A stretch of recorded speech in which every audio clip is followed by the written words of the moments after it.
त्यांना काय पाहिजे, आता गरमी आली आहे, मग त्यांना काय आपण परिधान करून द्यायचं, ते कसं शिवायचं, ते कसं नेसवायचं, ते कसं उत्सवामध्ये निरंतर राहा. महाप्रभूजी म्हणतात, म्हणजे महाप्रभूजींनी दिलेली जी प्रणाली आहे ती प्रणाली अशी आहे की तुम्ही तुमच्या हृदयाचं मैदान तयार करा, देव क्रीडा करायला, लीला करायला तिथे येतील. आहार विहार शुद्ध रखो, आपला आहार शुद्ध ठेवा, आपला विचार शुद्ध ठेवा. आपला विचार आहार दोनही शुद्ध झाल्यानंतर या हृदयाचं क्रीडांगण तयार होईल आणि भगवान मग त्या ठिकाणी तळवी तळ हात टेकत टेकत डाव्या गुडघ्याने रांगत रांगत रांगत रांगत रांगत रांगत. माझे वडील फार सुंदर म्हणायचे, तळवी तळ हात टेकत टेकत डाव्या गुडघ्याने रांगत रांगत रांगत रांगत रांगत रांगत रांगत. हो, चालला हरी चालला, चालला हरी चालला. तसे तळवे तळ हात टेकत टेकत गुडघ्याने रांगत रांगत श्याम सुंदर इथे क्रीडा करायला सुरुवात करतील, लीला करायला सुरुवात करतील. ठीक आहे ना? होय म्हणत नाही, नाही म्हणत. भरतजींच्या म्हणजे त्या नित्य नियमामध्ये पुलह ऋषींच्या आश्रमात गंडकी नदीच्या काठावरती राहायचं, 15 माळी करायच्या रोज, म्हणायचं निरंतर रामकृष्ण हरी रामकृष्ण हरी रामकृष्ण हरी रामकृष्ण हरी. पण एक दिवस एक विचित्र असं दृश्य त्यांनी पाहिलं की अत्यंत तामसी प्राणी हरणाला पकडण्याकरता धावतोय. त्या हरणाचा शिकार करण्यासाठी ज्यावेळेला तो धावतोय त्यावेळेला त्या हरणाचा गर्भ त्या नदीमध्ये पडला. भरत धावत गेले आणि त्यांनी बाहेर तो काढला आणि त्या हरणाच्या गर्भाला वाचवलं. बघा, एक गोष्ट मात्र नक्की है, पशु पक्षियों को संभालो, प्राणियों को संभालो, पर उसके मोह में मत पड़ जाओ. ये भरत जी की कथा हमें सिखाती है. क्या सिखाती है? की एखाद्यावरती लोभ करा, ठीक आहे, तो विचित्र अवस्थेमध्ये आहे, दयनीय अवस्थेमध्ये आहे. कोई श्वान, कोई प्राणी दयनीय अवस्था में है और उसकी दया के लिए आप विवल हो रहे हो और आपके हृदय में, तुमच्या हृदयामध्ये त्याच्याविषयी दयाभाव येतोय, तर तुम्ही त्यावरती निश्चित करुणा करावी, दया करावी, त्याला सांभाळावं. पण मात्र मोहामध्ये अडकलं की काय होतं, तर भरत जिथे 15 माळी करायचे त्या 10 झाल्या, 10च्या 5 झाल्या, 5च्या 2 झाल्या, 2ची 1 झाली, हळूहळू बंद झाली. आता नाम जप बंद झाला. आता दिवस रात्र एकच, कुठे गेलं हरिण, आलं का हरिण, बसलं का हरिण, उठलं का हरिण. म्हणून लहान लेकरांना ते म्हणतात ना, चल तुला हरिण दाखवतो, ते त्यावेळेपासूनच असेल कदाचित. जे आहे नाही, मृगतृष्णा याला म्हणतात, मृगतृष्णा. समोर जे मृगजळ दिसून येतं ते मृगजळ असत नसतं, वस्तुतः ते नसतं, पण ते मृगजळ दिसतं त्यावेळेला तो धावत जातो त्या मृगजळापाठी. आणि असं म्हणतात, तो जो तहानलेला राहतो तसाच त्याचा मृत्यू होतो या मृगजळापायी. ज्यावेळेला एखादा मोह आपल्याला लागतो की तिथे आपल्याला, हे बघा, व्यक्तींकडून सुखाची अपेक्षा मोह आहे आणि वस्तूंकडून सुखाची अपेक्षा लोभ आहे. सुख ना वस्तू देऊ शकतात ना व्यक्ती देऊ शकतात, हे आजच आपल्याला समजून घ्यायला पाहिजे. ना व्यक्ती आपल्याला सुखाच्या कारण बनतील, ना वस्तू आपल्याला सुखाच्या कारण. मी खरंच देवाला इतकी धन्यवाद देते, ज्या ज्या वेळेला मी डिपेंड होते एखाद्या व्यक्तीच्या कडून सुखाकरिता, ज्या ज्या वेळेला मी एखाद्या वस्तूवर माझा आनंद शोधते, त्या त्या वेळेला मला माझ्या गुरूंचे हे वचन स्मरण होतात, नाही, कोणतीच व्यक्ती आणि कोणतीच वस्तू तुम्हाला सुखी करू शकत नाही आणि तुम्हाला दुखी करू शकत नाही. देवाला द्याव तेवढे धन्यवाद कमी आहे. देवा, या मनाला ना देवाने इतकं सांभाळून ठेवलंय, आणि देवा असंच ठेवा. मला एखाद्या व्यक्तीचा राग जरी आला तरी त्या व्यक्तीचा राग येत नाही, मग स्वतःचा राग येतो. का? रागाचाच राग येतो. की कारण काय आहे? त्या व्यक्तीने 2 मिनिटाकरता तुझ्या मनावरती एवढा विजय मिळवला, त्या व्यक्तीने, त्या वस्तूने, त्या परिस्थितीने तुझ्या मनावर एवढा विजय मिळवला की त्या 2 मिनिटाकरता तू तुझ्या देवाला पण विसरला. मी माझ्या गुरुदेवांना प्रश्न विचारला. गुरुदेव म्हणलं की आमच्या मराठीमध्ये म्हणतात वादळ येऊन गेल्यानंतर कळतं किती नुकसान झालंय ते. बरोबर आहे की नाही? वादळ चालू आहे तोपर्यंत कळत नाही, वादळ येऊन गेल्यानंतर कळतं किती नुकसान झालंय. त्यामुळे मी गुरुदेवांना म्हणलं, गुरुदेव माझ्या मनामध्ये येणारा क्रोध, माझ्या मनामध्ये येणारा लोभ, माझ्या मनामध्ये येणारा मत्सर, हे वादळ येऊन गेल्यानंतर खूप नुकसान होतं. आणि तेवढ्या वेळ मी देवापासून दूर गेलेली असते, तेवढ्या वेळ माझ्या मुखात नाम नाही येत, तेवढ्या वेळ माझं मन भगवत चिंतन करत नाही. तेवढ्या वेळाचं नुकसान होतं की एवढ्या वेळ मी माझ्या देवापासून दूर होते. गुरुदेव इतकं सुंदर बोलले. गुरुदेव म्हणले की कुछ भी हो पर विजय तुम्हारा होगा. पता है क्यों? क्योंकि उन लोभ क्रोध काम को कृष्णाश्रय नहीं है. कृष्णाश्रय तो तुम्हारे पास है ना, गुरु आश्रय तो तुम्हारे पास है ना. त्यामुळे तू गुरु आश्रय, कृष्णाश्रय, यमुने मैयाचा आश्रय नीट धरून ठेव, निश्चित विजय तुझा होईल. कारण त्यांना आश्रय नाही, तुला आश्रय. ते आश्रित नाहीये पण तू आश्रित आहे. काम कोणाच्या आश्रित नाही, लोभ कोणाच्या आश्रित नाही, मोह मद मत्सर कोणाला समर्पित नाही, पण तू तर आहेस ना, मग तुझा विजय होईल. काही काळजी करू नको, देव दूर करणार नाही, देव तुला दूर होऊ देणार नाही. बस तुझ्या मनामध्ये हे असू दे की त्याने दूर जाऊ नये. विठ्ठल माझा मी विठ्ठलाचा, हे नातं दृढ होऊ द्या. हे तुम्हाला किती सोपे, अरे छान भजन आहे, म्हणा म्हणा, छान मस्त, हा विठ्ठल माझा मी विठ्ठलाचा. गंमत नाहीये.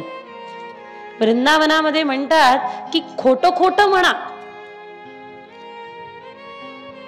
ते म्हणतात ना काय, झूठा खेले साचा होय, साचा खेले विरला कोय. खोटं खोटं तुम्ही म्हणा, मी ते तुमचं आणि तुम्ही माझे. मी एकदा संसाराच्या त्रासाला कंटाळून देवाला म्हणली, देवा तुझी मी, तू माझा, बस संपलं जग. खरंच केलं, उचललं तिथून आणि कुठे नेऊन ठेवलं.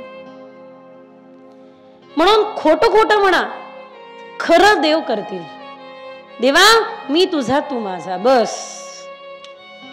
नाही का? झूठा खेले साचा होय, साचा खेले विरलाक होय. हे सत्य खेळणारे ज्ञानोबर आहे, खरं खरं म्हणणारे तुकोबर आहे. त्यांनी खरंच म्हणलं, अवघे विश्वची माझे घर, ऐसी मती जयाची स्थिर. ही अशी मती स्थिर झालेले फार कमी आहे, विरळ. साचा खेले विरला कोय. पण तुम्ही खोटं खोटं, आपण सगळे खोटं खोटं तर म्हणून पाहू ना, तुम्ही माझे मी तुमचं. खोटं खोटं म्हणा, एक दिवस ते या शब्दाला खरं करतील, एवढं मात्र नक्की.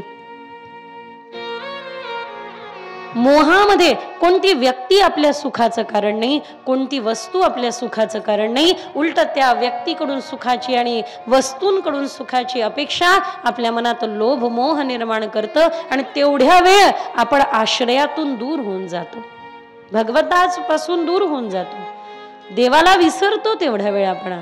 आणि म्हणून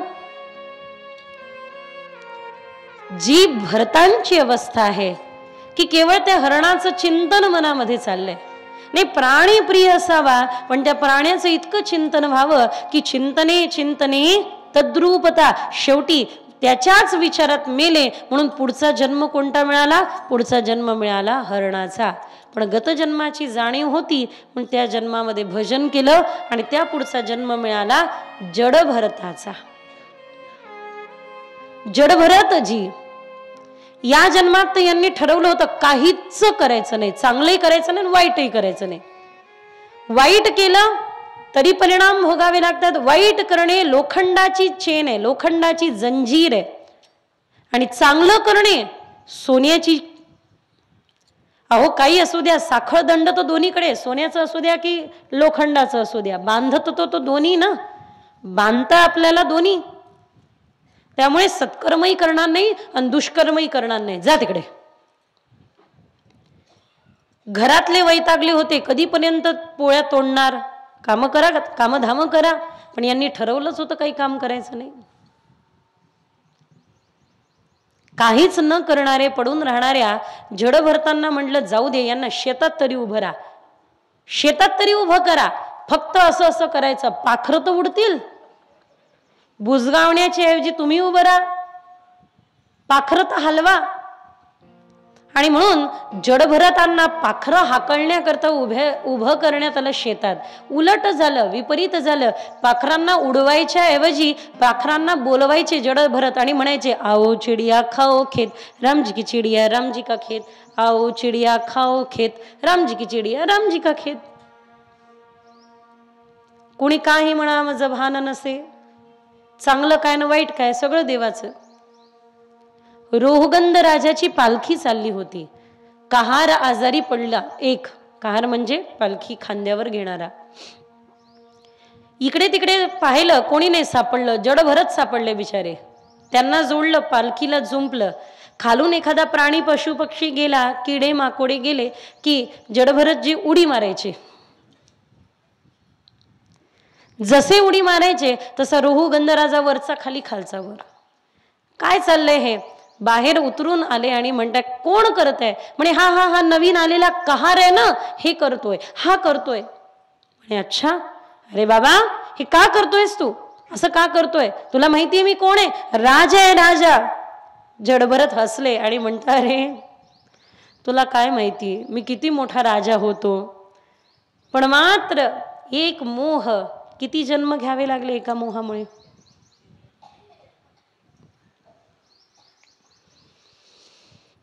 माहिती नाही अशा मोह आणि माया अंधकारामध्ये आपण कितीतरी वेळा जन्म घेत आहोत. एखाद्या आंधळ्या व्यक्तीला एखाद्या अंधारलेल्या खोलीत सोडावं आणि बरोबर त्याला दरवाजा लागावा. हो, आता दरवाजा असं शोधत शोधत शोधत शोधत भिंतींना आला. आता दरवाजा लागला, तेवढ्यात हाताला खाज सुटली, खाजवत बसला, परत दरवाजा गेला, परत एकदा भिंत शोधत बसला. असं कितीदा तरी होतंय. हा बरोबर ना? असं कितीदा तरी होतंय. आणि मग एका चक्रव्यूहामध्ये अडकल्या जात आहे. कोणता चक्रव्यूह? पुनरपि जन्म पुनरपि मरण जननी जठरे पुनरपि शयन पुनरपि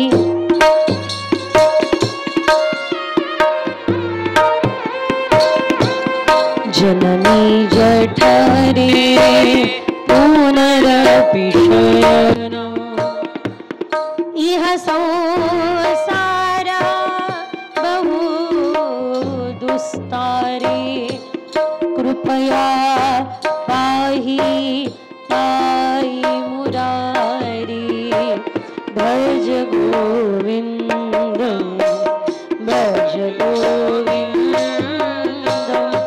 गोविंद भज मूढमते. दोन्ही हातांनी टाळी वाजवा, सगळ्यांनी म्हणा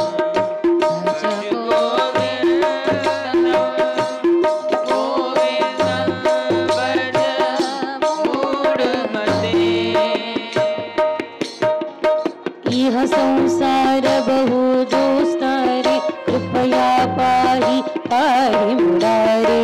इह संसार बहु दुस्तारे कृपया पाहि पाहि मुरारी भज गोविंद भज गोविंद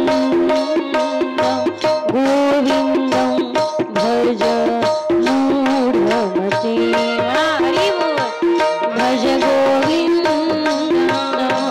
भज गोविंद गोविंद भज मूढमते मूढमते मूढमते.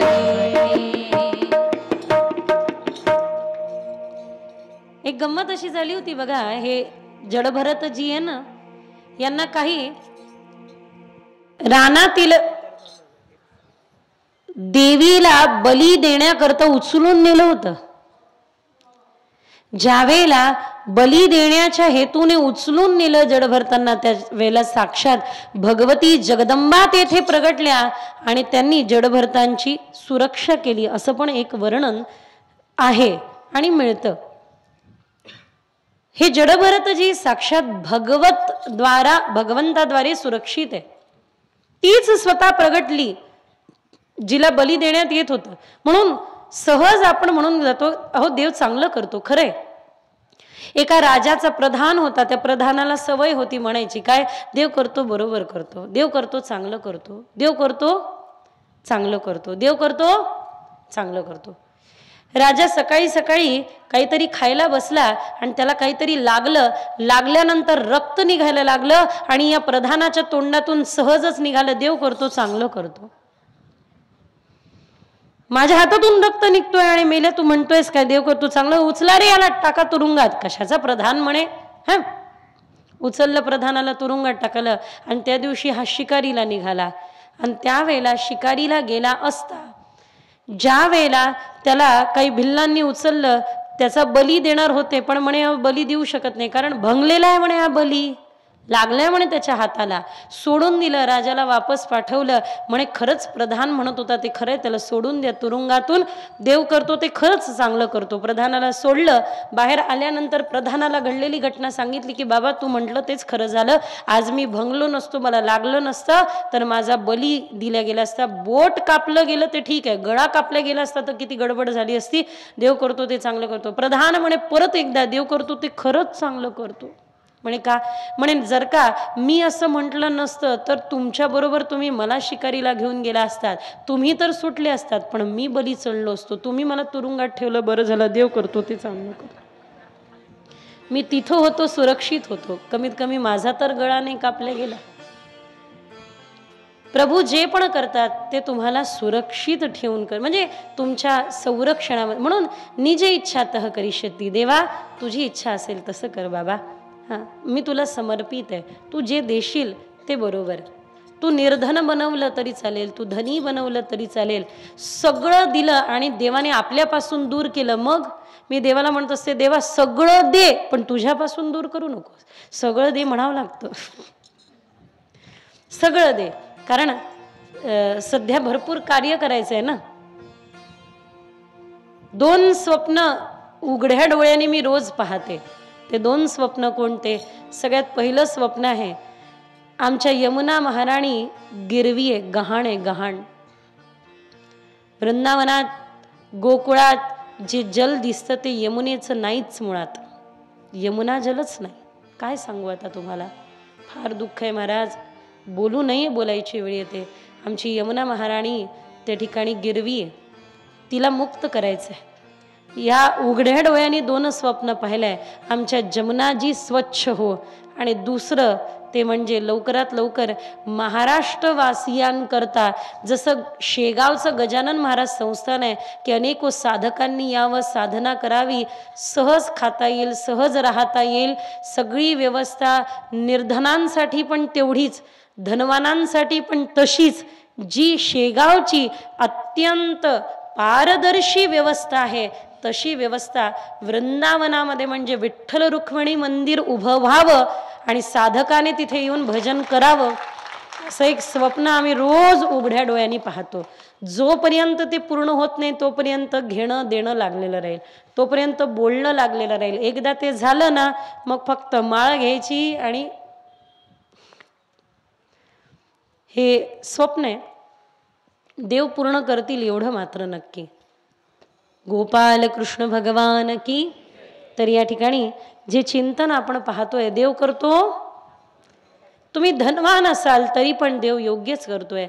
जीवन में जो भी हो रहा है अच्छा हो रहा है, या अच्छे के लिए हो रहा है. गोपाल कृष्ण भगवान की. अशा प्रकारे जडभरतांचं चरित्र वर्णन केलं जातं.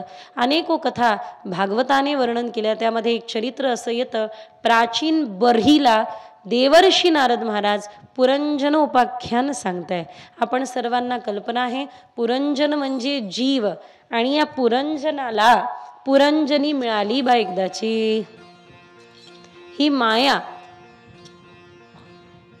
भगवंताचीच आहे, पण ही एकदा प्राप्त झाली की थोडंसं गुरफटतो जीव त्यामध्ये, आणि हीच देवदर्शन करून देते, मग हीच देवापर्यंत पोहोचवते. मग ही जी माया आहे अत्यंत सुंदर रूपवती. तुम्ही जर का पुरंजन उपाख्यान ऐकाल ना तर तिच्या त्या पुरंजनीच्या लावण्याचं वर्णन केलं. ती इतकी सुंदर आहे, इतकी सुंदर आहे. तिचा गळा असा, तिची चाल अशी, तुझी चाल तुरु तुरु, केस भुरू भुरून, काय काय सगळं.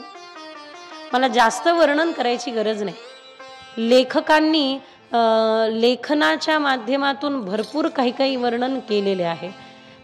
मला तर असं वाटतं जगामध्ये जेवढंही सौंदर्याचं वर्णन आहे ना, ते फक्त माझ्या देवाकरता असावं. कारण किमपि सुंदरम किम या तुझसे प्यारा कोई मैंने देखा नहीं, सारी दुनिया घुमा सारी दुनिया.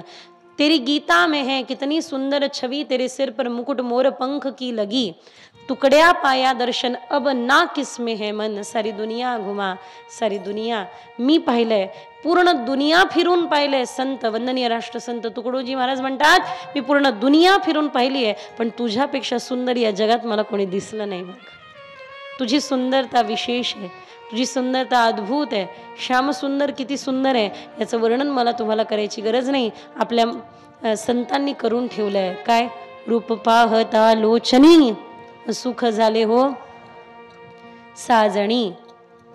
ती जुन्या काळी चित्रहार यायचा बा, त्या चित्रहारावरती यायचं, ओ साजणी नारढुंकत काहीतरी येते नाही, हा, हिरव्या राणी वगैरे काहीतरी. ती जी चित्रहारामधली साजणी आहे आणि माऊलींनी जी साजणी म्हटली आहे, याच्यामध्ये असं म्हणतात 6 जणीचं अंतर आहे. आणि ते 6 जणी कोण? काम, क्रोध, लोभ, मोह, मद, मत्सर या षड्रिपूंचं अंतर त्या साजणी आणि या साजणीमध्ये आहे. हे षड्रिपू या साजणीमध्ये नाही. रूप पाहता लोचनी सुख झाले हो साजणी, तो हा विठ्ठल बरवा, तो हा माधव बरवा. काय सुंदर आहे तो हा. बरोबर, जे पक्के श्रोता आहे ना ते बरोबर पकडतात. तो हा विठ्ठल बरवा, तो हा माधव बरवा. अशा प्रकारे अतिशय सुंदर भगवान. त्या देवाव्यतिरिक्त या जगात अजून कोण सुंदर असावं. पण पुरंजनीच्या नादी पुरंजन लागल्यानंतर सगळं विसरतो, आत्मतत्व विसरतो. अंततो गत्वा त्याच मध्ये त्याचा जीव जातो. जर का मी भोगत असेल तर किती विचित्र आहे हा संसार. तत्क्षणी महाराज सिरध्वज जनक राजर्श्री झाले. म्हणून त्यांना आपण राजर्श्री म्हणतो. विदेही झाले, विदेह राजा जनक. म्हणून मा जानकीला आपण वैदेही देखील म्हणतो. देहातून दूर झाले, देहासक्तीतून दूर झाले. वस्तुस्थिती लक्षात आली की मनुष्य, वास्तविकता लक्षात आली की मनुष्य त्यापासून थोडासा दूर होतो. गोपाल कृष्ण भगवान की.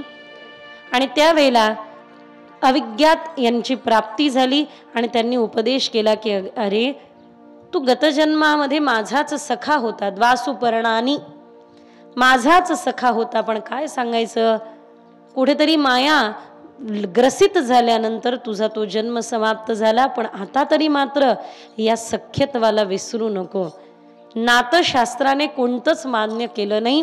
शास्त्र न माता पिता नाही व गुरु नाही व शिष्य, एक नातं मानतं ते म्हणजे सख्याचं. तर देवा तू माझा सखा आहे. सख्यत्वामध्ये सगळे नाते आहे. बरोबर आहे की नाही? वात्सल्यामध्ये कुठेतरी मर्यादा आहे, वात्सल्यामध्ये कुठेतरी मर्यादा आहे, दासत्वामध्ये कुठेतरी मर्यादा आहे. स्वामी दास स्वामीला सांगू शकत नाही.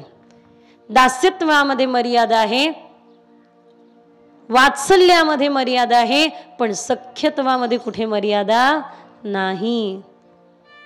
गरीब सुदामाजींचा कृष्ण मित्र झाला, मित्र आहे पण द्वारिकाधीश झाला तरी ए मित्रा, द्वारिकाधीश म्हणून थोडी सुदामाजी म्हणताय ए सख्या, ए काळ्या सावळ्या. हा प्रेम अनेको संतांनी व्यक्त केलं.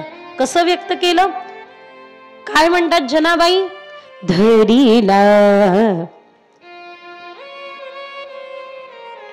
म्हणा, धरीला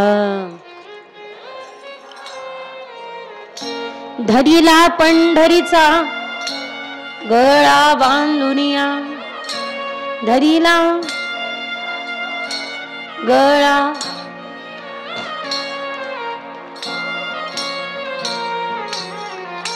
अच्छा, गळा बांधून या म्हणजे कसं बांधलं असेल बरं जनाबाईंनी?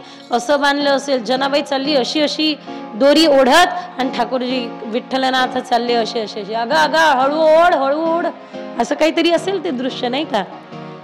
पण आयोजक मंडळींना सांगू इच्छिते की आयोजक मंडळी, कार्यकर्ते मंडळी, तुम्हा सगळ्यांना सांगू इच्छिते, आपला कार्यक्रम सफल झाला कसा?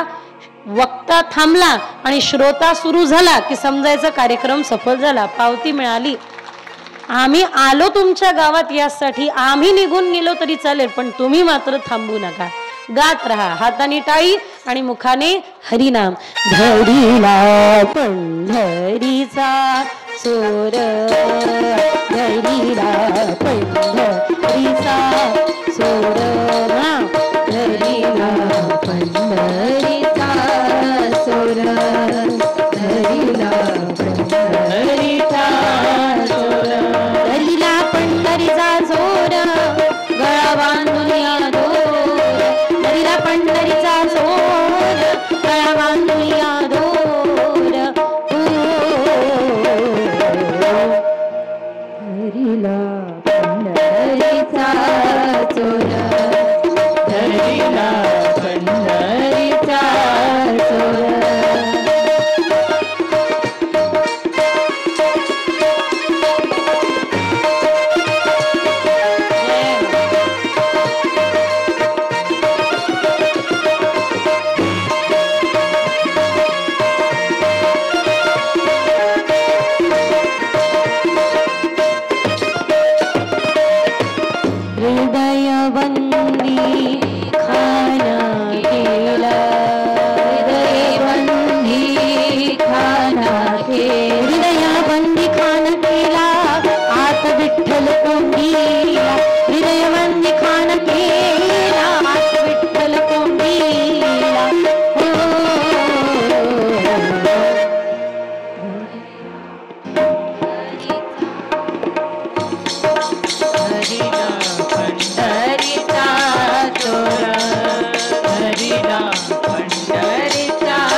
साधु संतन की जय.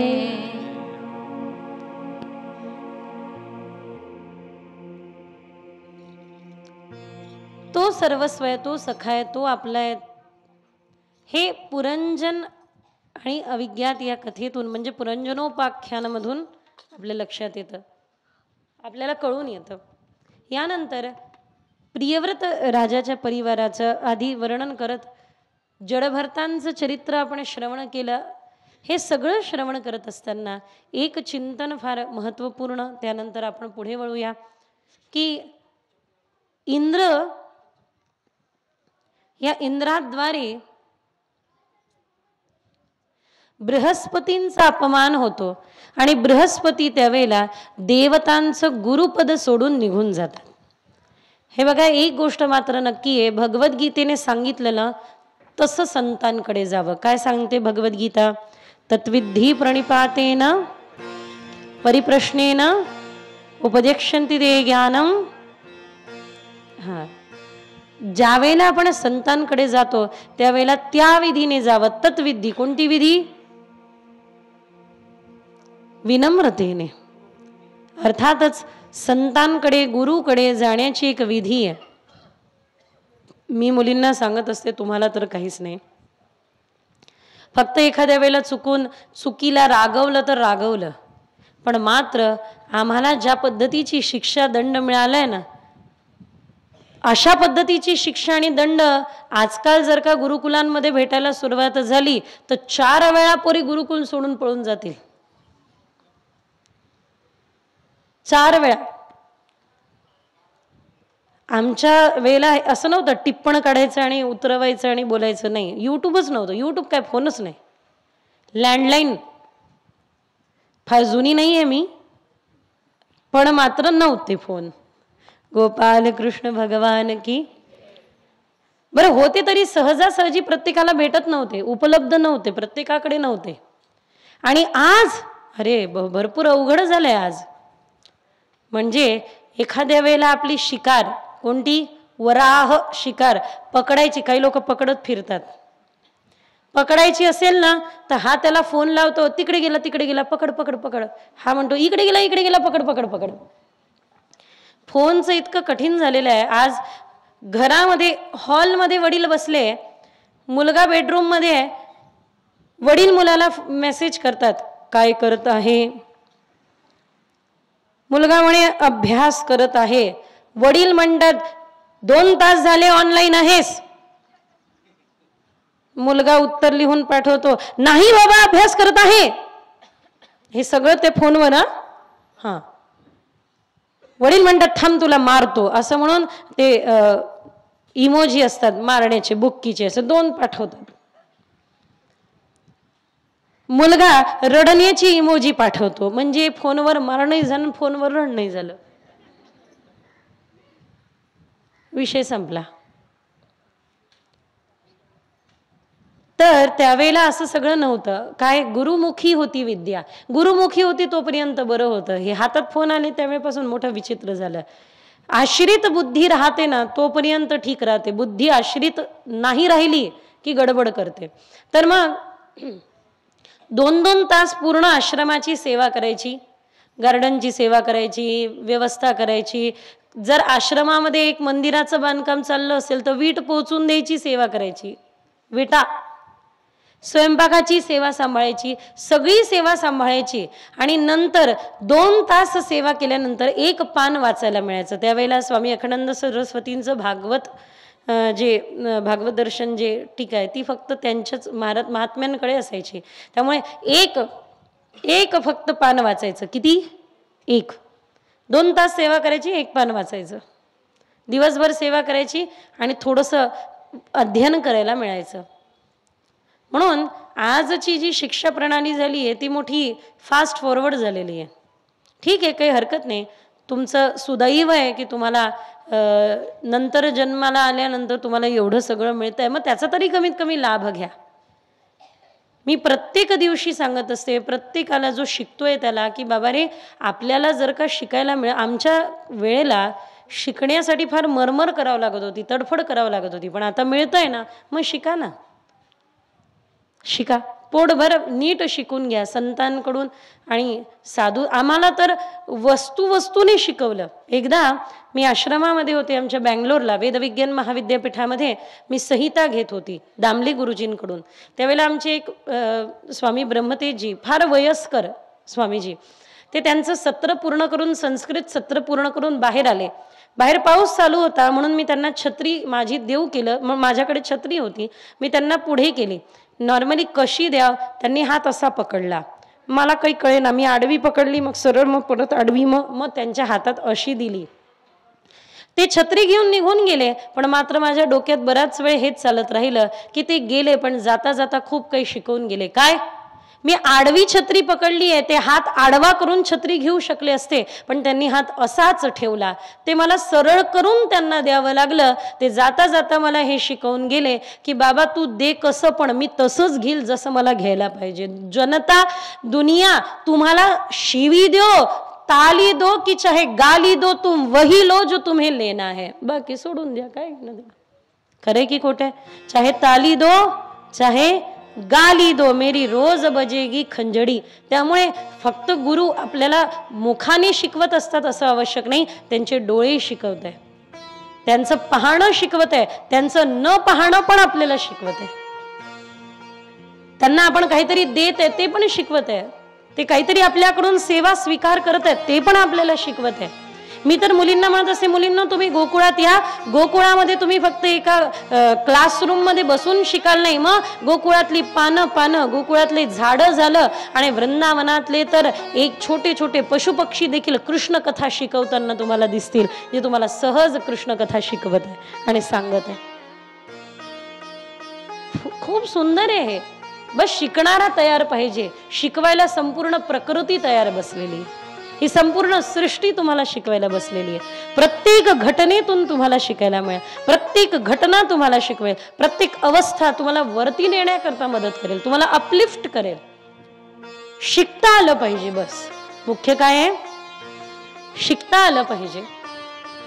काय पाहतो तू आपण?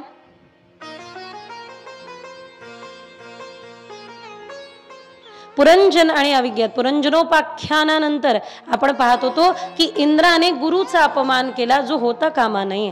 गुरूंचा अपमान करू नका, संतांचा अपमान, मी तर म्हणेल अपमान कुणाचाच करू नका. मुळीच आवश्यकता नाहीये. काय आवश्यकता आहे? ज्या वेळेला बृहस्पती त्यागून गेले की जा तुझ्यासाठी पूजा करणार नाही, तुझ्यासाठी हवन आदी करणार नाही, बृहस्पती त्यागून गेले, त्यावेळेला इंद्राने त्वष्टाची भेट घेतली. त्वष्टाने आपल्या पुत्र विश्वरूपाला पाठवलं, इंद्राकरता यज्ञ करण्याचं ठरलं. पण मात्र इंद्राची शक्ती वाढावी, देवतांचं बल वाढावं याकरता यज्ञ करायचा ठरला. पण विश्वरूपाचं जे मामकुळ आहे ते आहे दैत्यांचं. त्यामुळे एक आहुती जरी देवतांना होती पण एक आहुती दैत्याला जायची. इंद्राय स्वाहा मामाय स्वाहा. कदाचित त्यावेळेपासून लग्नाच्या वेळेमध्ये मामकुळ पाहायची पद्धत झाली असेल की यांचं मामकुळ काय आहे. आजकाल काहीच पाहत नाही, हा विषय वेगळा आहे, मोठं अवघड झालंय.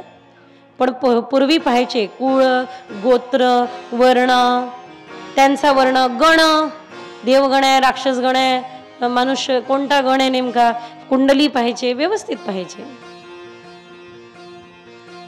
मग काय झालं लक्ष द्या की विश्वरूपाने ज्या वेळेला यज्ञ आरंभ केला त्यावेळेला एक आहुती इंद्राला, एक आहुती मामाला. इंद्राला राग आला. इंद्र म्हणे, वा रे वा, पैसे माझे, धन माझं, द्रव्य माझं, खर्च माझा, यज्ञ माझ्यासाठी ना, आहुती मात्र ह्याच्या मामाला काय. त्यावेळेला विश्वरूपाचा वध केला आणि ब्रह्महत्येचं पातक घडलं. 4 ठिकाणी ते वाटण्यात आलं. पाण्याला, जलाला दिलं, जलाला फेस येतो, ही ब्रह्महत्या आहे. पण त्या जलाचा आपण सदुपयोग करतो, तो आशीर्वाद आहे. झाडाला ती वाटण्यात आली, झाडाला डिंक येतो, ही ब्रह्महत्या आहे आणि त्याचा सदुपयोग करतो, हा आशीर्वाद आहे. पृथ्वीला गड्डा पडतो, ही ब्रह्महत्या, तो भरून निघतो, आशीर्वाद आहे. स्त्रीला रजस्वला अवस्था होते पण मात्र रजस्वला अवस्थेनंतर तिला संतान प्राप्ती होते, ती आशीर्वाद आहे. हात जोडून विनंती आहे. बरेच तथाकथित लोक पुढे येतात आणि काय आहे त्याच्यामध्ये, रजस्वला अवस्थेमध्ये फिरलं तर काय आणि देवदेव केलं तर काय. मी म्हणत असे इकडे बस. काय आहे, परंपरेमध्ये परिवर्तन असावं, चांगलं आहे हो, परंपरेमध्ये परिवर्तन झालं पाहिजे. पण हात जोडून विनंती आहे, परंपरेमध्ये परिवर्तन विविधतेच्या आधारावर व्हावं, विचित्रतेच्या आधारावर नाही. ब्रह्महत्येचं पातक त्या ठिकाणी लागलं आणि या ब्रह्महत्येच्या पापानंतर, लक्ष द्या, या ब्रह्महत्येच्या पातकानंतर त्वष्टा अत्यंत क्रोधित होऊन एका पुत्राला जन्माला घालतो आणि तो आहे वृत्रासुर. हा जो वृत्तासूर आहे तो कसा आहे, सगळ्यात पहिलं त्वष्टाने हे मागितलं होतं की इंद्राला मारणारी संतान जन्माला यावी. पण सरस्वती मातेने हे खेळ केला की इंद्राला मारणारी म्हणण्याऐवजी त्वष्टाकडून निघालं, इंद्राकडून मरणारी संतान जन्माला यावी. त्वष्टा भयभीत झाले. पण वृत्रासूर म्हणते, काळजी करू नका, मी मरण्या अगोदर त्याला चांगला दंड देईल, चांगली शिकवण देईल इंद्राला. भागवताची ओळख काय आहे, भागवताची ओळख 3 गोष्टीने होते. ज्या भागवताची सुरुवात गायत्रीने आहे. दुसरं ज्यामध्ये धर्माचं निरूपण आहे, आणि तिसरं ज्यामध्ये वृत्तासुर कथा आहे. भागवत ओळखल्या जातं कशावरून? या 3 आणि या 3 गोष्टी आजकाल कथाकार आपल्या कथेमध्ये मांडतच नाही, चिंतन घेतच नाही. सगळ्यात पहिलं गायत्रीने भागवताची सुरुवात आहे, म्हणून भागवत आहे. गायत्री म्हणजे काय? जन्माद्यस्य यतोन्वयादितरतश्चर्तेष्वभिज्ञस्वराट् तेने ब्रह्महृदाय आदिकवये मुह्यन्ति यत्सूरय तेजो वारिमदां यथा विनिमयो यत्र त्रिसर्गो मृषा धाम्ना स्वेन सदा निरस्तकुहकं सत्यं परं धीमहि. सत्यं परम धीमहि अशा पद्धतीने गायत्रीने सुरुवात आहे. दुसरं धर्माचं निरूपण या ठिकाणी आहे, कर्तव्य कर्म करण्याचं निरूपण या ठिकाणी आहे. आणि तिसरं सगळ्यात महत्वाचं, फक्त कर्तव्य कर्म म्हणजे ड्युटी धर्माचं निरूपण नाही, भागवत धर्माचं निरूपण आहे. ज्या ठिकाणी आपले सत्कर्म आणि दुष्कर्म भगवत समर्पित होऊन निष्काम कर्मयोग साधून भक्तीला साधणारा सगळ्यात अद्भुत भागवत धर्म ज्या भागवताने दिलेला आहे तो भागवत धर्म आहे. आणि वृत्तासुर चतुश्लोकी, वृत्तासुराचं मरण का गरजेचं आहे? वृत्तासुर मरत नव्हता तोपर्यंत यज्ञ बंद होती. भागवत ज्ञानयज्ञ करिष्यामी, त्यामुळे भागवत हे ज्ञानयज्ञ आहे. आणि ज्ञानयज्ञ असल्या कारणाने वृत्तासुर जोपर्यंत मेला नाही तोपर्यंत यज्ञ पूर्ववत सुरू झाले नाही. याकरता वृत्तासुराचा मोक्ष प्रार्थना या ठिकाणी प्रधान आहे. हृदयावरती भगवंताचे चरण आहे आणि वृत्तासुर प्रार्थना करत आहे. अतिशय सुंदर वृत्तासुर चतुश्लोकी आहे. ही वृत्तासुर चतुश्लोकी चिंतनीय आहे. आपण सगळ्यांनी रोज म्हणावी अशी आहे, आपण सगळ्यांनी रोज उच्चार करावी अशी आहे. आपण सगळ्यांनी हात जोडून वृत्तासुर काय मागत आहे याचं चिंतन करूया. अहो हरिर्तव पादैकमूल दासानुदासो भवितास्मि भूय मनस्मरिता सुपते गुणास्ते गृणीतवा कर्म करोतु कार्य नाकपृष्ठं न च पारमेष्टं न सार्वभौमं न रसाधिपत्यं न योगसिद्धि न पुनर्भवं वा समञ्जसत्वा विरहैकांक्षी अजातपक्षा इव मातरं खगा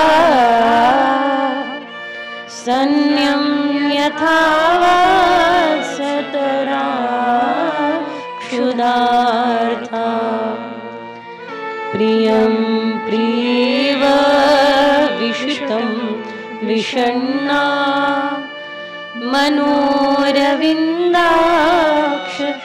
दिदृक्षते त्वाम् ममोत्तमश्लोकजनेषु सख्यं संसारचक्रे भ्रमतस्वकर्मभिः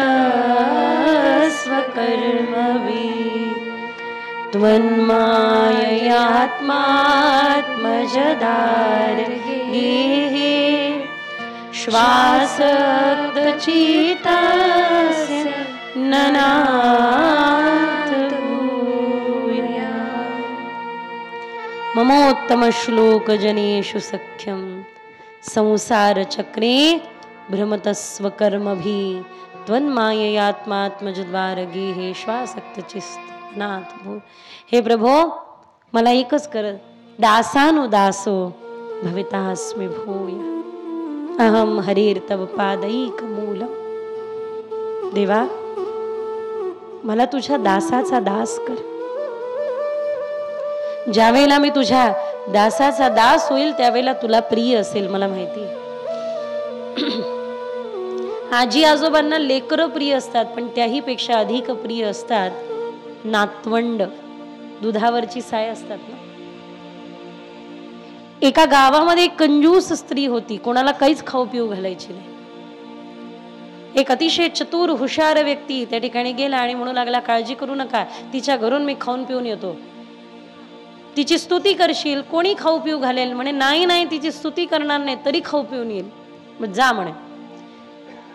त्या व्यक्तीने तिच्या मुलाला उचललं आणि आपल्या खांद्यावरती घेतलं आणि खांद्यावरती घेऊन त्याची धूळ झटकून म्हटले की अरे एवढं गोजीरवाणं लेकरू तुम्हाला दिलेलं आहे आणि त्याला काळजी घेत नाही, कसं धुळी धुळीत फिरत राहतं, खेळत राहतं. हे ज्याला काळजी घ्या.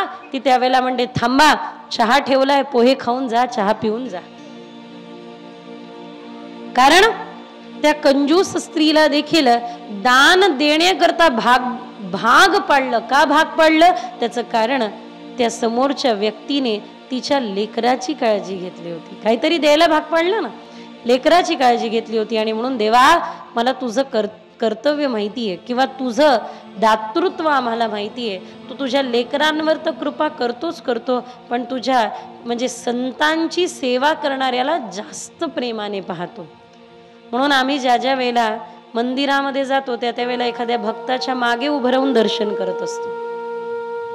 त्याचं कारण हे, मला माहिती आहे माझे असे कर्म नाही की तू माझ्याकडे पाहावं, पण एवढं मात्र नक्की आहे, माझ्या समोर उभ्या असलेल्या संतांकडे, भक्ताकडे तू पाहशील, म्हणजे तुझं लक्ष चुकून का होईना माझ्याकडे नक्की जाईल. चुकून का होईना पण जाईलच की नाही. मागचा दिसूनच येतो ना, तर याला पाहिल्यानंतर मागचं दिसणारच. म्हणून संतांच्या मागे उभं राहून दर्शन करा, जेणेकरून संतांवरची दृष्टी पडली की आपल्यावरती पडेलच. दासानुदासो भवितास्मी भूय ममोत्तम श्लोक जनेषु सख्यम. चांगल्या लोकांचा संग घडो, ज्याच्या चित्तामध्ये तुझा वास आहे. देव वसे चित्ती, त्याची घडावी संगती. ऐसे आवडते मना, देवा हितुकी पुरवावी वासना. असं माझी इच्छा पुरव की ज्याच्या शुद्ध चित्तामध्ये, शुद्ध अंतःकरणामध्ये तुझा वास आहे, त्याची संगती मला घडू दे. ममोत्तम श्लोक जनेषु सख्यम संसार चक्रे भ्रमत. मी काल परवाच मुलींना म्हणत होती, मुलींनो 2 मिनिटं विचार करा. संसार चक्रे भ्रमत स्वकर्मभी. मी स्वतःच्या कर्माने या संसार चक्रामध्ये फिरत राहू दे देवा, काही हरकत नाही. ज्या अजात पक्षाइव मातरम खगा, ज्या प्रकारे एखादा अजात पक्षी ज्याला उडता येत नाही, काही करता येत नाही, तो दाण्याची वाट पाहत बसतो ना, की आई येईल माझ्या चोचेत दाणा टाकेल, तसा मी तुझी वाट पाहिल देवा.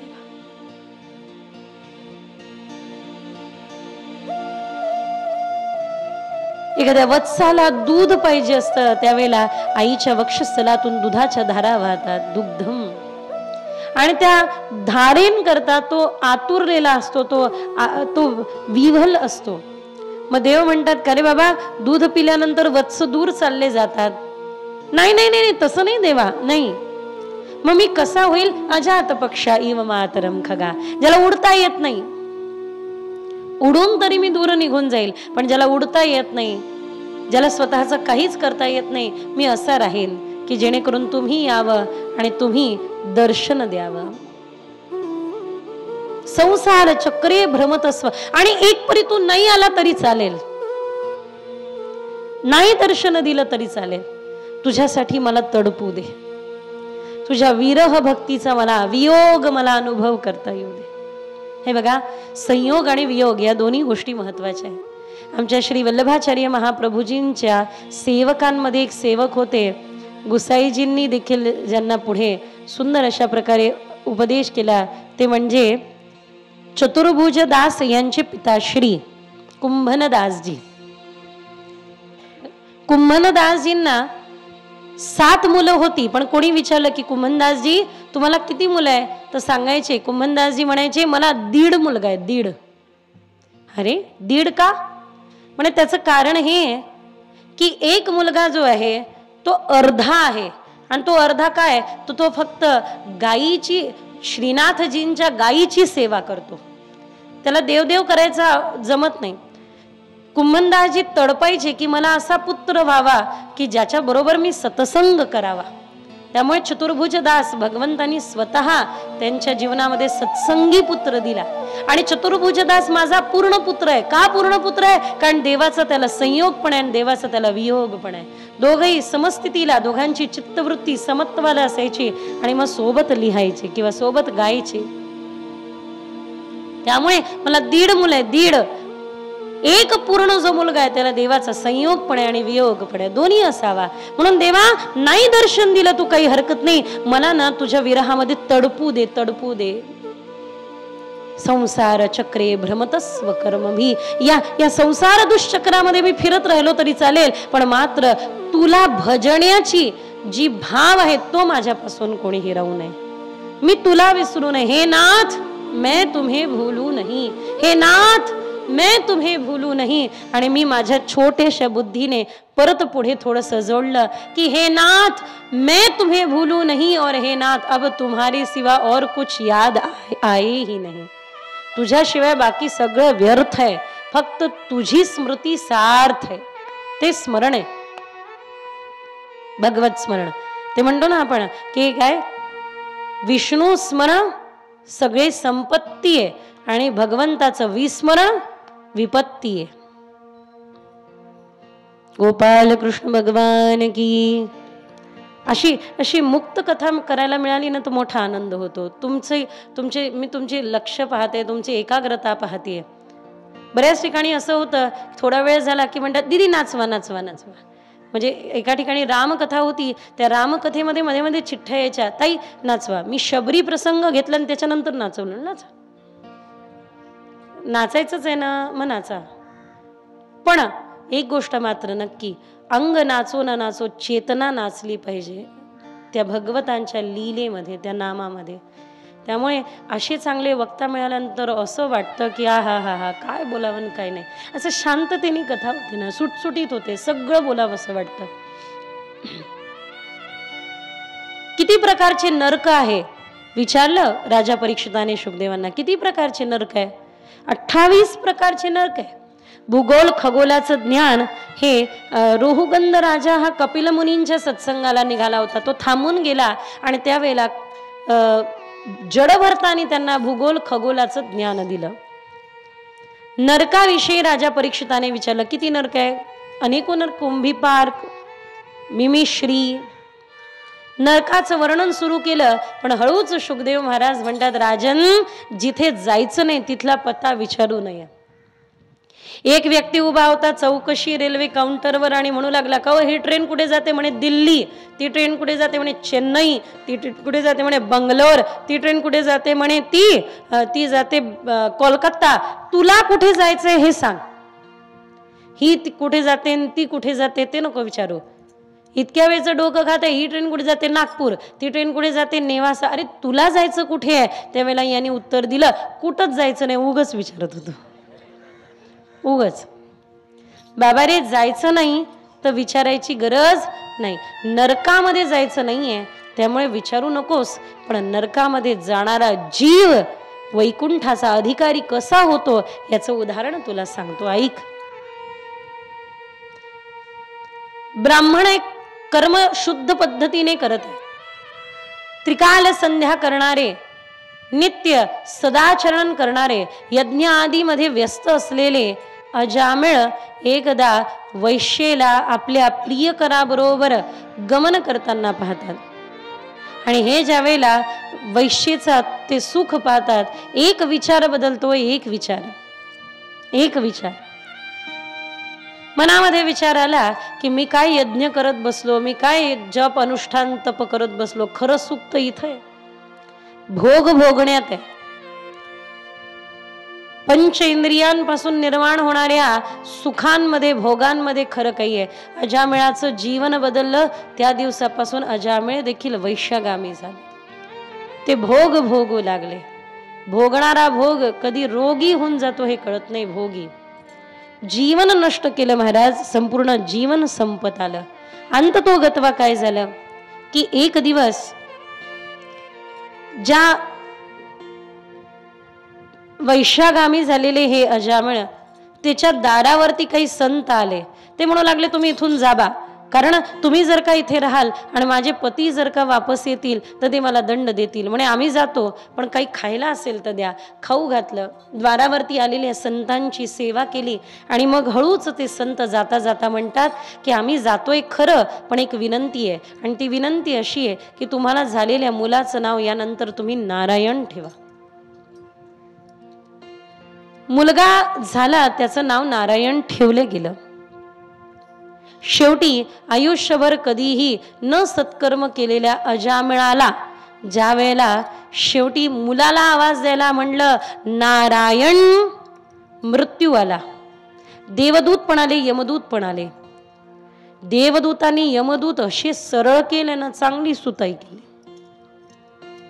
सरळच केले. म्हणे नाही नाही नाही नाही, फक्त आणि फक्त याची वैकुंठाकडे गती होणार का? अहो नामाभास आहे हा. शेवटी याने मुलाला आवाज द्यायला नारायण म्हटलंय, देवाला आवाज द्यायला नाही. म्हणे काही का होईना, नारायण म्हटलं ना पुरेसं आहे. लोक म्हणतात अजामिळ उपाख्यानाचं महत्व काय? आपल्या मुलाचं नाव नारायण ठेवा असं काही है ना, आपल्या मुलामुलींचे नाव देवाच्या नावावरून ठेवा असं काही है ना. लोक आपल्या मुलामुलींचे नाव देवाच्या नावावरून ठेवते, दिवसभर त्याला शिवे देत राहते. फक्त एवढं नाही आहे, आपल्या मुलाचे नाव खरंच चिंटू पिंटू बिबलू काय ते रिंकू असं काही ठेवू नका, हे बरोबरच आहे. पण मात्र याचं अजून एक मुख्य कारण हे आहे की दारावर आलेल्या संतांना जेव घातलं, पता नाही की स्वरूप में नारायण मिल जाय. दारावर आलेले कोणते संत कोणते देव आहे काय सांगता येतं. एकदा एक पुजारी मरायला टेकला, पूर आला, मरायला टेकला, पण तो वाट पाहत बसला, देव येईल तर वाचेल, देव येईल तर वाचेल. त्याने शिवलिंगाला अगदी पक्क पकडून ठेवलं. एक जण दोरी टाकून आलं, अरे चल मी तुला वाचवायला आलोय. म्हणे नाही नाही नाही, देव येईल, देव येईल. एक जण पोहत आलं, अरे चल चल चल मी तुला वाचवायला आलोय. म्हणे नाही नाही, देव येईल. एक जण एरोप्लेन घेऊन आला आणि दोरी टाकली, अरे आता तर चल. म्हणे नाही, देव येईल. शेवटी मरतो, देवा घरी जातो, देवाला भांडायला लागतो, का रे किती निष्ठुर आहे रे, हा किती कपटीस, किती निष्ठुर आहे. तुझी वाट पाहिली मी आणि तू आला नाही शेवटपर्यंत, मी मेलो तरी तू आला नाही. देव म्हणे एकदा नाही 3 वेळा आलो, तू मला ओळखू शकला नाही, त्याला मी काय करू तू सांग. देवाला ओळखता तर आलं पाहिजे ना, देवाला ओळखण्याचा दृष्टी तर प्राप्त झाली पाहिजे. ती दिव्य दृष्टी भगवंताने अर्जुनाला दिली आहे, ती आपल्याला प्राप्त हो. आणि सर्वभूत ही ते सर्वभूतांमध्ये विराजमान देवाचा परिचय आपल्याला हो. मूर्तीमध्ये देवाचं दर्शन होणं सामान्य दर्शन आहे, स्वप्नामध्ये देवाचं दर्शन होणं सुंदर दर्शन आहे, पण सर्वांमध्ये त्या भगवंताचं दर्शन होणं विशेष दर्शन आहे. म्हणून नारायण नामाचा उल्लेख केल्यानंतर, नारायण नाम गायल्यानंतर उद्धार झाला. ते आपण म्हणतो ना, घेता नाम विठोबाचे पर्वत जळती पापाचे. कुणी हो गए भव से पार लेकर नाम तेरा, जाने हो गए भव से पार लेकर नाम तेरा. नाम तेरा प्यारे नाम तेरा, नाम तेरा प्यारे नाम तेरा, नाम तेरा प्रभु नाम तेरा, नाम तेरा प्रभु नाम तेरा. हो गए भव से पार लेकर नाम तेरा, हो गए भव से पार लेकर नाम तेरा, हो गए भव से पार लेकर नाम तेरा.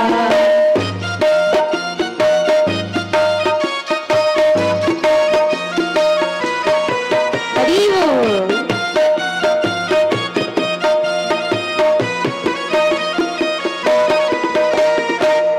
नल नील जाति के बानर, नील जाति के बानर, नल नील जाति के बानर, नल नील जाति के बानर. राम नाम लिख दिया शिला पर, राम नाम लिख दिया शिला पर, राम नाम लिख दिया शिला पर, राम नाम लिख दिया शिला पर. हो गई सेना पार लेकर नाम तेरा, हो गई सेना पार लेकर नाम तेरा. हम हो गए भव से पार लेकर नाम तेरा, हम हो गए भव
सभा में द्रुपद दुलारी, हरि सभा में द्रुपद दुलारी। कृष्ण द्वारिका नाथ पुकारी, कृष्ण द्वारिका नाथ पुकारी, कृष्ण द्वारिका नाथ पुकारी, कृष्ण द्वारिका नाथ पुकारी।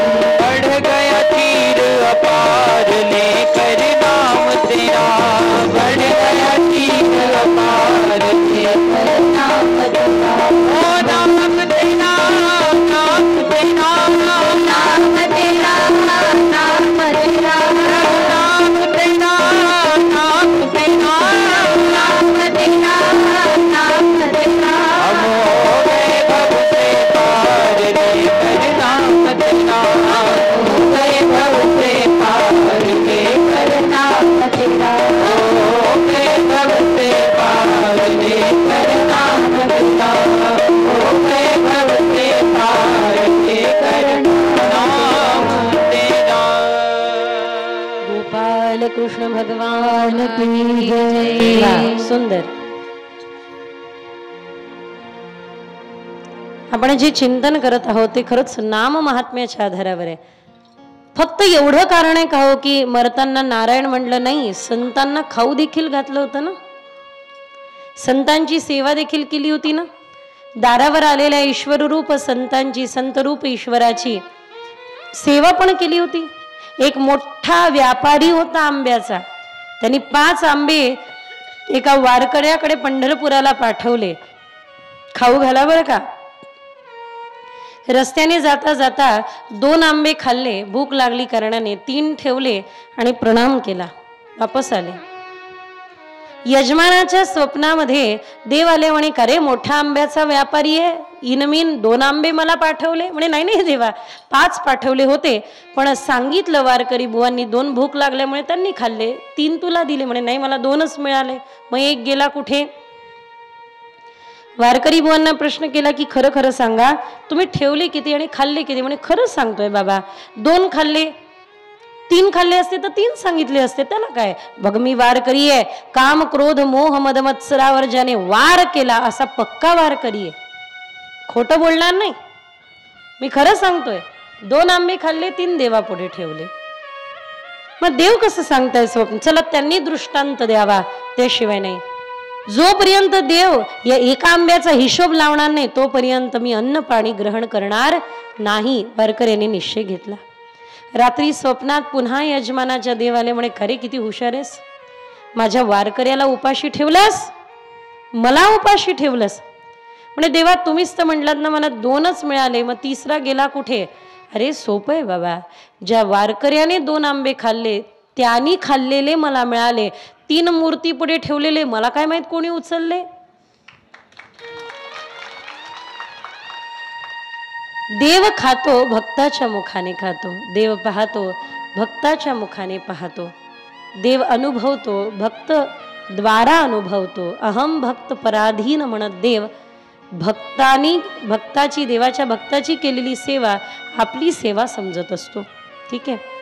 त्यामुळे भक्तीमधले हा जो 3 प्रत्यय लागून भज धातू सेवायाम आहे, देवाची सेवा ही प्रधान मानलेली आहे। त्यामुळे या ठिकाणी संतांच्या सेवेमुळे नारायण नामाचा उपदेश मिळाला आणि त्या नारायण नामाने उद्धार झाला। त्यामुळे भजन करणं ही आणि सेवा करणं ह्या दोन्ही गोष्टी एकमेकांना पूरक आहे। सेवा पण करा आणि भगवत भजन पण करा। गोपाल कृष्ण भगवान की। इथून भागवताचा 7वा स्कंद सुरू होतो, ज्याचं नाव ऊती आहे। विदुर मैत्रियांमध्ये संवाद चाललाय। विदुरांनी ज्यावेळेला तीर्थाटनाचा निर्णय घेतला त्यावेळेला त्यांची मैत्रियांबरोबर भेट झाली। मैत्रियांना भेटण्या अगोदर उद्धवांना विदुरांची भेट होते आणि उद्धवांना विचारतात, देव कशी आहेत उद्धव, तुम्ही उत्सव मूर्ती आहात देवाची, देव कशी आहे? त्यावेळेला कळतं की देवांनी आपल्या सगळ्या लीला करून या निजधामाला गेले, धराधामाला सोडून। विदुर दुखी झाले, हळहळले, पण म्हणे काळजी करू नका, भगवान निजधामाला जाण्या अगोदर सांगून जातात। काय सांगून जातात? की तुम्हाला विदुरांना मैत्रियांना भेट घ्यायला लावा। विदुरांना याचा आनंद होतो की देव जाण्या अगोदर किमान माझी आठवण करून जातात। भगवंताला माझं स्मरण झालं की विदूर येतील त्यावेळेला भगवान नाहीये म्हणून विदूर हळहळतील. माझी व्यवस्था देव लावून गेले, माझी सोय देव लावून गेले. विदुरांना मैत्रियांची भेट घ्यायला लावली आणि मैत्रियांनी त्यानंतर देवाची अद्भुत सुंदर कथा सांगितली. धन्यवाद. गोपाल कृष्ण भगवान की जय. बसू मावशी, बसा, थोड्या वेळ कथा राहिली. बस. तुम्ही सगळ्या वस्तू घेऊन येता त्या नाही आणल्यात तरी चालेल. कुंकू, टिक्का, जेवढ्या वस्तू कमी आणाल तेवढं मन कमी विभागलेलं असेल. त्यामुळे सगळं आणलं पण मन मात्र आणलं नाही, कथेमध्ये बसलं नाही, मग काय उपयोग. त्यामुळे बाकी काही आणा अथवा नका आणू, मन मात्र अवश्य घेऊन या अशी विनंती आहे. गोपाल कृष्ण भगवान की. असं करता करता नियम पण सांगून दिला की कथा सुरू झाल्यानंतर शक्यतोवर पुढे येऊ नका. कारण माझं काही नाही मावशी, माझं काही नाही, माझी कथा आपली सेवा चालू राहील. पण जोपर्यंत तुम्ही बसत नाही ना तोपर्यंत बाकी सगळ्या तुम्हाला पाहत राहतील. बस असं.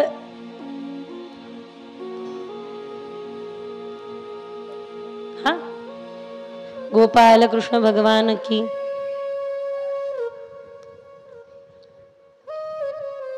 विनोदाचा भाव वगळला याला म्हणतात इन्व्हॉल्विंग द मॉप. मॉपला इन्व्हॉल्व करून घेणे. तुम्हाला सगळ्यांना परत एकदा माझ्यात म्हणजे कथेत इन्व्हॉल्व करण्यासाठी फक्त हे थोडंसं मध्ये ब्रेक होता. ही सगळी नाटकं त्याच्यासाठी, बाकी काही नाही. वक्त्याला काय काय करावं लागतं तुम्हाला काय माहिती. असो, गोपाल कृष्ण भगवान की. समोरच्याचं मन जागेवर ठेवायला नाही का. उती या स्कंदामध्ये सदवासना आहे भक्त प्रल्हादाची. भगवान नरसिंह अवतार घेतात. हिरण्यकश्यपू राजा आहे आणि तुम्हा सर्वांना कल्पना आहे भगवान वराह अवतार घेऊन हिरण्याक्षाचा वध करतात. हिरण्याक्ष म्हणजे काय, ज्याचा अक्ष, ज्याचा डोळा दुसऱ्याच्या संपत्तीवर आहे. आपल्या आजूबाजूला असे भरपूर लोक दिसतील ज्याच्या डोळ्या दुसऱ्याच्या संपत्तीवर जास्त राहतो, नाही का. 4 लोक होते. एकाला विचारलं देवाने काय पाहिजे. पहिला म्हणे देवा माझं घर चांदीने भरून द्या म्हणे, तथास्तु. दुसऱ्याला विचारलं तुला काय पाहिजे, म्हणे देवा माझं घर चांदी आणि सोन्याने भरून द्या म्हणे, तथास्तु. तिसऱ्याला विचारलं तुला काय पाहिजे, म्हणे देवा माझं घर चांदी सोने हिऱ्यांनी भरून द्या म्हणे, तथास्तु. चौथ्याला विचारलं तुला काय पाहिजे, म्हणे देवा पहिल्याचं घर चांदीने, दुसऱ्याचं घर चांदी सोन्याने आणि तिसऱ्याचं घर चांदी सोन्या हिऱ्याने भरून द्या, पण जाता जाता तिघांच्या घराची चावी मला देऊन जा. म्हणजे तू भरत राहा आणि मी खाली करत राहील. हिरण्याक्षाला मारल्यामुळे हिरण्यकश्यपूने विष्णूंची मंदिरं उद्ध्वस्त केली होती. विष्णू मंदिरं ठेवली नाही, पण हिरण्यकश्यपूची पत्नी कयाधू ही नागवंशातून असल्या कारणाने ती स्वतः भगवान श्री विष्णूंची परम उपासक. एक मूर्ती तिने लपून ठेवली होती आणि निरंतर त्यांची पूजन आणि सेवा करायची. बघा, भगवद विन्मुख लोकांच्या सान्निध्यामध्ये राहावं लागल्यानंतर काय होतं हे मला चांगल्या पद्धतीने माहिती आहे. त्यामुळे भगवद विन्मुख लोकांच्या सोबत राहत असताना देवाची सेवा बिचारीला एका पेटीमध्ये करावं लागत होती. तिथंच देवाला जेव घालायचं, तिथेच देवाला झोपवायचं. तिथे विचार मी 2 मिनिटं म्हणत असते या मुलींनो, तुम्हाला तुमच्या जीवनामध्ये त्रास वाटतो, देवाचं नाव जपत असताना आपल्या घरचे विरोधी होतात, आपल्या घरातले विरोधासाठी उभे राहतात, मान्य. पण मला एका प्रश्नाचं उत्तर द्या. जेवढा त्रास भक्त प्रल्हादाला आहे, जेवढा त्रास विभीषणाला आहे, तेवढा त्रास आपल्याला आहे का? तरीही त्यांनी भगवंताचं भजन मन लावून केलं की नाही? भक्त प्रल्हादाच्या जीवनातला त्रास आहे का? तुम्ही आता पहा काय झालं की हिरण्यकश्यपू राजाने तपाला गेला आणि तप करायचं ठरवलं. तप करत असताना ओम ब्रह्मणे नमः ब्रह्मणे नमः असं म्हणत तप करत होता. इंद्र पोपट रूपाने आला, डोक्यावर असलेल्या त्या झाडातल्या एका फांदीवरती उभा झाला आणि तो म्हणू लागला ओम वैष्णवे नमः, ओम वैष्णवे नमः, ओम विष्णुवे नमः. हळूहळू ब्रह्मणे नमःच्या जागी याच्याही मुखात येऊ लागलं ओम नमो नारायणाय. अत्यंत क्रोधाने व्याकुळ झाला, वापस आला. ती कयाधू त्यावेळेची होती, आताची नव्हती. आताची असती ना खाली हात आला मग गेलं कशाला होतं, मरायला चुपचाप घरीच बसा, नका तडफड करू इकडं तिकडं जाऊन. आजची जर का असती तर काय बोलली असती तुम्हाला माहिती आहे. ती त्यावेळेसची कयाधू ती म्हणते अहो ठीक आहे, झालं काय नेमकं. म्हणे काय सांगू, तू बसला ना डोक्यावर येऊन इंद्र पोपट रूपात, म्हणू लागला ओम नमो नारायणाय. काय म्हटला ऐकू नाही आलं, काय म्हणला ओम नमो नारायणाय. मोठ्याने म्हणा परत एकदा. असं म्हटला तो, त्याची हे म्हणायची हिम्मत. काय म्हटला तो, किती दृष्ट प्रवृत्तीचा आहे तो. म्हटला काय,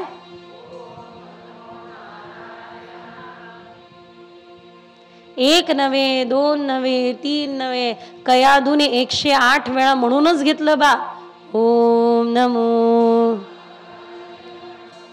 9 गुणेला 12 किती झाले 108.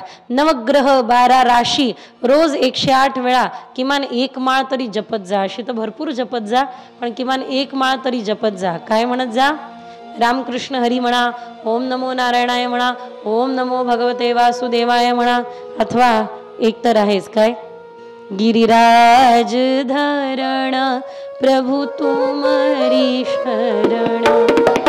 गिरिराज धरण प्रभु तुमरी शरण.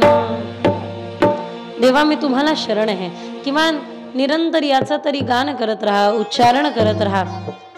यानंतर ज्या वेळेला दैत्यगुरु शुक्राचार्याने दिलेल्या वल्कलाला घेऊन हा हिरण्यकश्यपू गेला, त्यावेळेला मात्र ब्रह्माजी त्याला प्रसन्न झाले. इकडे कयाधू गर्भस्थ होती, पण तिला इच्छा प्रसूती होती. इच्छा प्रसूती म्हणजे ती वाटेल त्यावेळेला आपल्या गर्भातून लेकराला जन्म देऊ शकेल. तिचा गर्भ नष्ट करण्याचा प्रयत्न इंद्राने केला. म्हणे नाही, आपण हिरण्यकश्यपूला काही करू शकत असेल तर त्याचा गर्भच नष्ट व्हावा. पण मात्र नारदांनी थांबवलं. म्हणे हा गर्भ सामान्य नाही, या गर्भामध्ये साक्षात देवाचा परम भक्त आहे, जगताला आल्हाद देणारा भक्त आहे. आणि म्हणून त्या गर्भावर संस्कार केले. गर्भावर संस्कार झाले पाहिजे, गर्भापासूनच संस्कार झाले पाहिजे. तर गर्भ बोलू लागला, गर्भातून आवाज कयाधूच्या येऊ लागला ओम नमो. अंत तो गत्वा हिरण्यकश्यपूचं तप पूर्ण झालं. त्यांनी वरदान मागून घेतलं का, न माझा मृत्यू वर भावा न खाली, न नराच्या हातून न प्राण्याच्या, दिवावान रात्रो न सकाळी न रात्री. अशा पद्धतीने सगळ्या अटी ब्रह्माजींनी मान्य केला. अमरत्व मागितलं देऊ शकत नव्हते, म्हणून या अटी मान्य कराव्या लागल्या. भगवंत बघा, भक्ताभिलाषा चरितानुसारी. जशी भक्ताची अभिलाषा आहे त्या पद्धतीने आता चरित्र करायचं ठरवलं. भक्त प्रल्हादाचा जन्म झाला. जगताला आल्हाद देणारा भक्त प्रगट झाला. बोला भक्त प्रल्हाद की. भक्त प्रल्हाद अवघे 5 वर्षाचे. त्यांना दैत्यगुरु शुक्राचार्यांचे पुत्र षण्डामर्कांकडे शिकायला पाठवलं. षण्डामर्क म्हणायचे 1, 2, 3, 4. भक्त प्रल्हाद म्हणायचे नारायणाय नारायणाय नारायणाय अरे ज्याचं तू नाव जपतोयस ना त्याचे मंदिर तुझ्या वडिलांनी उद्ध्वस्त केले बघ. सगळ्या मुलांना बसवलं आणि मुलांना म्हणायला लावलं चला म्हणा गुरुकुलातल्या मुला. सगळ्यात पहिलं संस्कार शिबिर भक्त प्रल्हादानीच घेतलं. भागवत धर्म शिकवून दिला. सगळे मुलं म्हणायचे अरे तुझ्या वडिलांनी हे मंदिर उद्ध्वस्त केलं, कोण बल देतं तुला एवढं सांग. म्हणे ज्याचं मी नाव जपतो ना तोच मला बल देतो. आचारित कौमारो प्राज्ञो, तो मला बल देतो. म्हणा ओम नमो नारायणाय.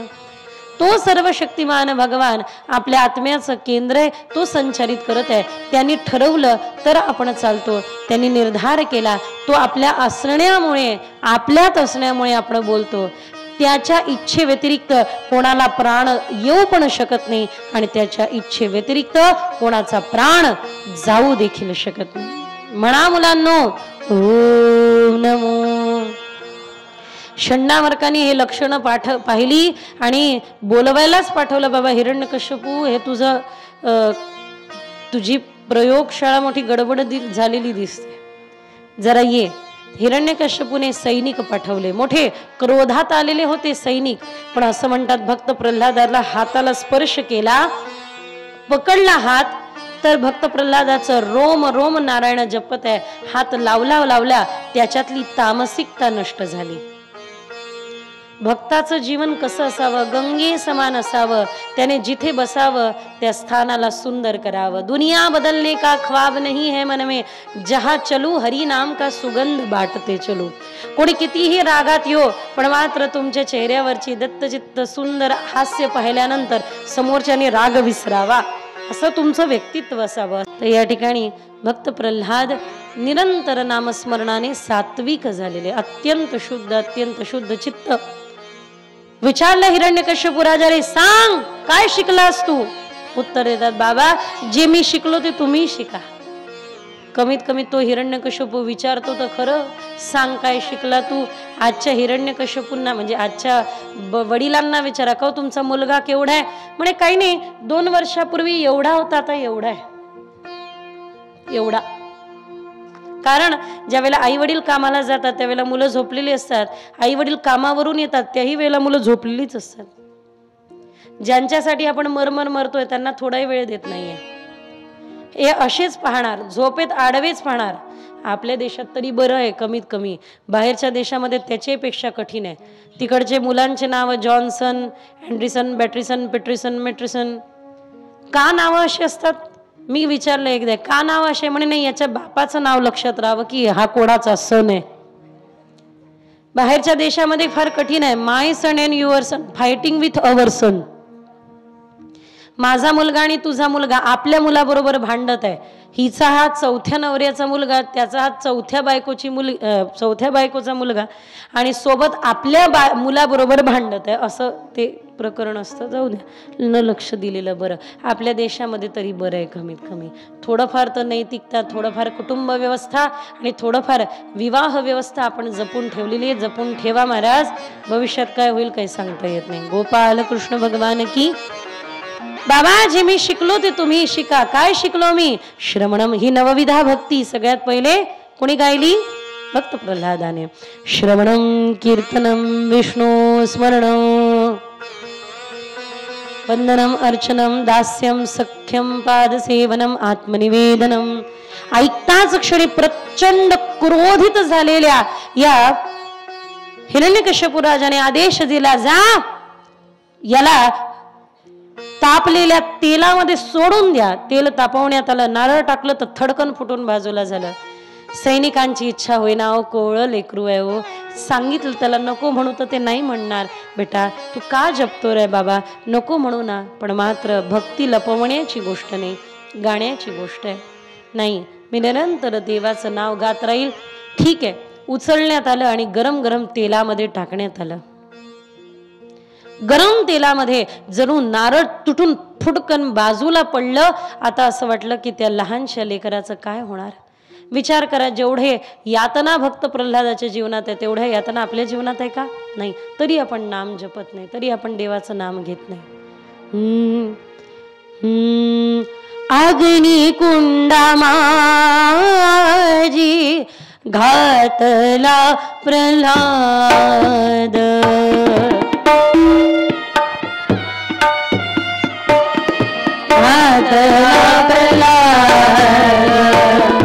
अग्नि कुंडा माझी घातला प्रल्हाद, अग्नि कुंडा माझी घातला प्रल्हाद.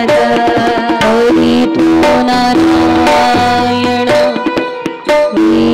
विसरेना, नारायण परी तो नारायण विसरेना. अग्निकुंडा माझी घातला प्रल्हाद, परी तो नारायण विसरेना.